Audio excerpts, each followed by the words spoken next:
రోజు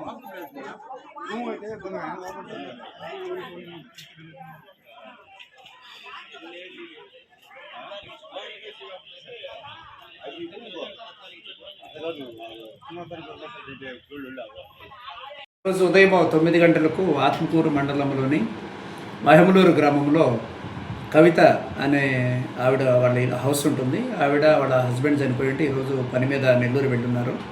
వాళ్ళ ఇంట్లో లక్ష్మమ్మ అని ఒక ఏజ్డ్ పర్సన్ వాళ్ళ ఇంట్లో సర్వెంట్ మేడ్గా పనిచేస్తూ ఉంటారు. ఆమె వంట చేసుకునే క్రమంలో గ్యాస్ స్టవ్ వెలిగించేటప్పుడు గ్యాస్ ఆన్ చేసి స్టవ్ వెలిగించేటప్పుడు ఆమెకి గ్యాస్ వెలగదు. దీనికోసం వెలగలేదని పక్కింట్లో ఉన్న జమీల్ అని ఒక ఆమె ఉంటుంది. ఆమె దగ్గరికి వెళ్ళమ్మ నేను గ్యాస్ ఆన్ చేసి వచ్చాను, అది వెలగట్లేదు, చూద్దాం రమ్మని ఆమెను పిలుచుకొస్తుంది. వీళ్ళిద్దరు వచ్చే లోపల ఆ గ్యాస్ లీక్ అయ్యి రూమ్ అంతా కూడా ఆక్రమించేసి ఉంటుంది. వీరికి సరైన అవగాహన లేక జమీల్ అని ఆవిడ స్విచ్ ఆన్ చేస్తారు. లైట్ స్విచ్ ఆన్ చేయగానే ఒకసారిగా అది పేలిపోయి ఆ బ్లాస్ట్కి ఇల్లంతా సగం ఇల్లు పడిపోయింది. పెద్ద ఆవిడ లక్ష్మమ్మ కాలిపోయింది. ఈ జమీల్ అనే ఆవిడ కూడా దెబ్బలు తగిలినాయి.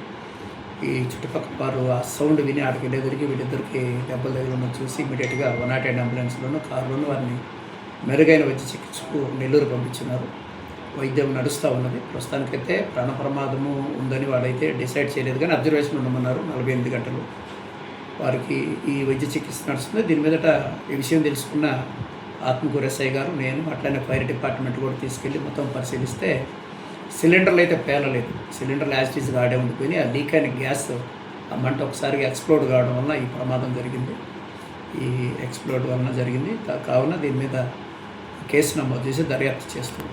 ఇల్లు కూడా ధ్వంసమైందండి సార్? ఇల్లు కూడా పార్షియల్గా ధ్వంసం. ఇది పేలకుండా ఎలా జరిగింది సార్? ఇల్లు ధ్వంసం ఎలా అయింది? పేలడం అంటే వ్యాక్యూమ్ ఉన్న ఆ గ్యాస్ ఒకసారిగా మంట రావడం దాన్ని పేలుడు అంటారు అనమాట మన కెమికల్ భాష. సిలిండర్ ఎప్పుడు పేలం. గ్యాస్ ఆ వ్యాక్యూమ్ ఏదైతే